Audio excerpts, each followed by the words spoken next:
Intombazanyana esencane bonakalayo ukuthi namaphupha aphusile.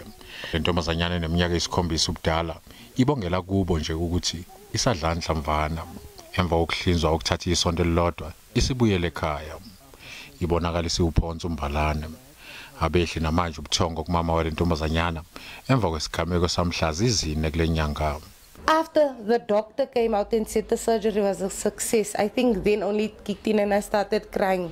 Yadubuleka esiswini amahlandla amathathu ngosuku lwesigameko.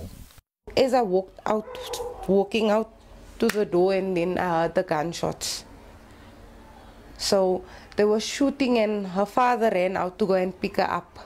Ingane kaMartha yasinda kanye nabanye ababili. Kepha uDamian Base yena akabanga nanhlanhla. My son is no more. I can't handle it. uDamian obeneminyaka engama-26 wadutshulwa amahlandlana impela washonela esibhedlela. Ilokishi iWestbury lizowudla kabuhlungu uncibijane.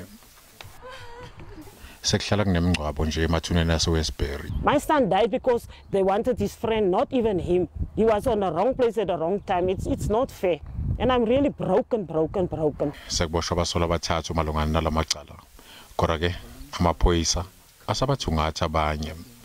Amaphoyisa nesiqiniseko sokuthi kungapholi maseko zizobakhalela bonke abasolwa. We have seen some spin-offs since 2018 in a sense that the volumes of serious and violent crimes have gone down with the presence of the anti-gang task team that is working in Westbury. Kepha kungakenzeki lokho abantu baseWestbury bazolokhu belalo benyoni bengazi ukuthi ilanga liyophuma besaphila yini noma cha.